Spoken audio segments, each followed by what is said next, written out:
Hey, how you doing? This is John, and welcome to John's Longbox. Today we're looking at Erik Larsen's The Savage Dragon. This is issue number 1. Now, this isn't the first appearance of the Savage Dragon. I think that's the first appearance was number 1 in the 3-issue limited series. This is the first issue of his long series that is still continuing. I think it's up to like 267 or something like that.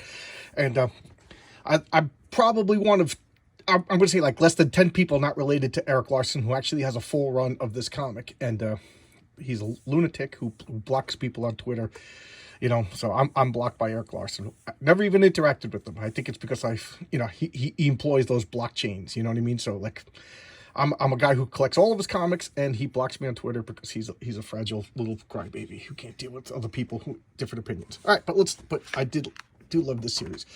So let's look at this. And man, it's been years since I opened this up. It is in remarkable shape, like most of my comics. So let's look at this. 1993. I didn't even realize it was that old. And look at this beautiful art at the beginning. So it's a gory comic. So the Savage Dragon, he woke up in a burning field with no memory.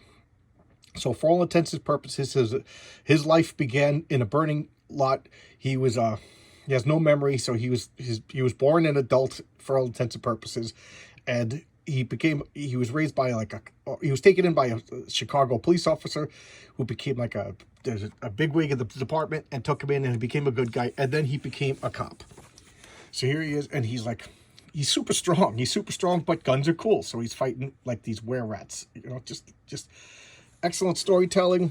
The only thing I could fault it, I like the colors and everything, but the backgrounds are sparse.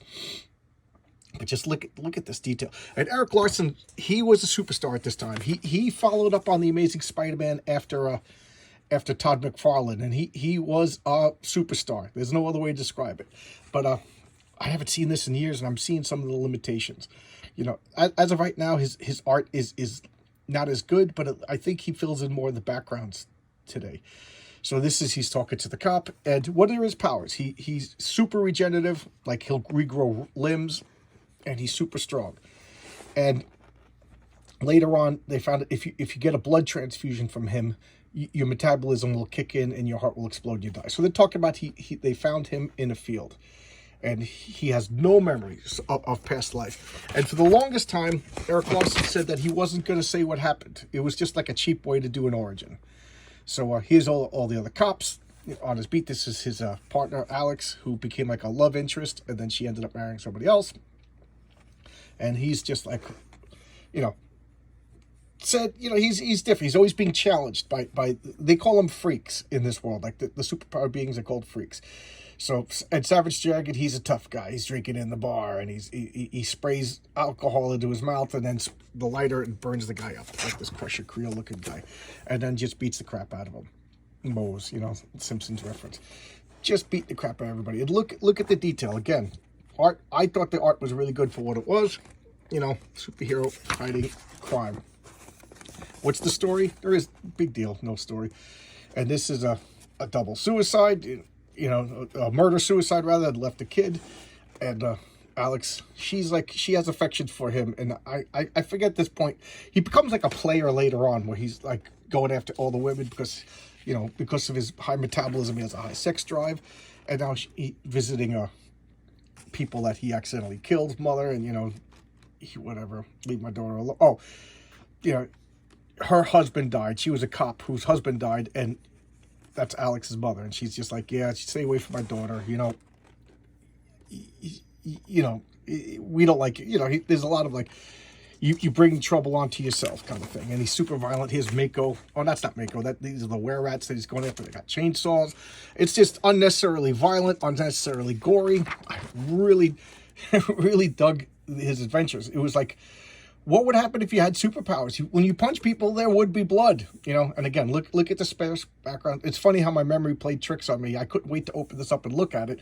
And for those of you who do not know, those of you who are new, whenever I showcase a comic, I like to open it up and look at it like for the first time. I don't usually prepare unless it's like a Sunday comics when I'm going to spend like an hour or two talking about something, or if there's a particular reason. But I got a stack of comics over here. I'm like, oh, this will be good, and I kind of like to experience it again for the first time with you guys. So sometimes I'll make mistakes, whatever. But and now look, he's just violent. He's just beating the crap. So he's just taking out all his frustrations on this Were Rat guy. And look, it's just blood and gore. You know, it's that type of comic, you know.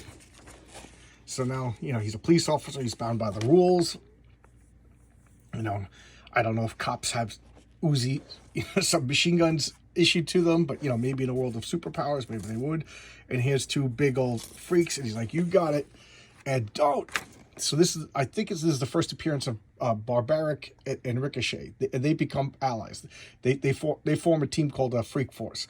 But of course, superheroes got to fight the first time they meet. So there you go. And I don't know about you, but I always hated this this trend that's still going on today of adjectives becoming names, like Invincible. I don't know. I'm used to it now, so I don't think of it. But now that I'm thinking of it, Invincible's a horrible name. I am invincible. I am supreme. I am barbaric. I don't know. I am blue. I am smelly. You know, it's just adjectives. I don't know. I'm very picky about my superhero names, and as much as I like Eric July, you know, the guy who created the Rippaverse, I bought Isom #1 because I was like, yeah, I'll get this. You know what I mean? It's an important comic. But I can't collect it because I don't know what Isom means. And I've asked multiple times on Twitter and nobody answers me. One guy's like, well, read the comic. I'm like, I did read the comic. What does it mean? You read the comic. You tell me since you know what it means because you read the comic. And I don't know what Isom means. And then Yareth, the girl superhero, what does Yareth mean? Like, I need to know what the superhero name means. You know, the name is gibberish. Isom, gibberish. What does it mean? Tell me what it means. And then if it makes sense to me, then I can collect the comic. Because if I don't like the superhero name, I will not like the superhero. So there you go. Rant over. Has nothing to do with Savage Dragon. So Ricochet, she's like rubber. You know, she could bounce. And it's funny, when she bleeds, her blood forms little balls and bounces around like super balls. And Barbaric, believe it or not, like he's actually like gentle. So he's like the gentle giant, but they're fighting. You know, smashing through walls, superhero action. The plot is minimal, but I didn't particularly care about that. But don't let it fool you. It becomes really good stories, really good characters. He always does like a page or two of ads. This is Vanguard. He was a cybernetic space alien who came to Earth. I kind of like that comic. Brigade. So let's Freak Force. So there we go. This is Freak Force. This is another comics. That's Mighty Man, who's like a riff on Captain Marvel, Shazam, Dart, Super Patriot, Ricochet, Barbaric, and Rapture. Oh, and Horridus, which is a horrible name. Horridus, which is a horrible name. And this was a pretty fun comic. All right, so Savage Dragon. I do like it. I like it. I threaten to quit every month because of Erik Larsen's erratic behavior. The comic isn't really that good anymore. This was really good. I'm going to say like the first 100 issues were really good comics. The story is not newbie friendly. It is really complicated. If you were to jump onto Savage Dragon now, I think it would take you a long time to figure out what the hell is going on. You know, and you know, that's a shame. You know, it's not really a shame. I don't know. I'm sounding all over the place, but I am all over the place when it comes to this because Erik Larsen drives me crazy, but I like the comic. And then he devolved into like kitty porn. I'm not even joking. The new Savage Dragon has like an Asian girlfriend that looks like she's 13, and they were just like full on explicit, you know, money shots and everything going on in the comic. It was really gross, but I couldn't drop the comic. You know, I was like, every issue I said I was going to drop it, but then I get on discount comic book service. I order 3 months in advance. So when I did say I was going to quit, I would get like 3 more months, and then I'd buy the issue that I missed. I'm weak. So now I think I'm going to hold out to issue 300 because Erik Larsen wants to make the longest run in comic book history. For the longest time, the longest run was Jack Kirby and Stan Lee's Fantastic Four. They did it 102 issues, and that was a big deal. Then Dave Sim of Cerberus said that he had a dream, but God told him to make a 300 issue comic, and he did. He canceled it at issue 300, and now Erik Larsen says he wants to make that. So he basically squandered his career on a comic that really, what did it sell, like 2,000 copies a month? It doesn't really sell that much. I think if he wasn't the chief financial officer of Image, this comic would have been canceled. I can't imagine it's very profitable.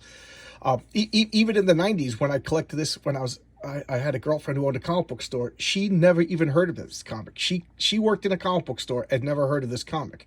You know, she owned her own comic book store, worked at it for her whole life, and she's like, I never heard of this comic. So that shows you how well it was selling, 5-6 years after the first issue. And there you go. Erik Larsen squandered his career. He's making, I think, what's he going to last 301 and then cancel? I have no idea. But I don't know.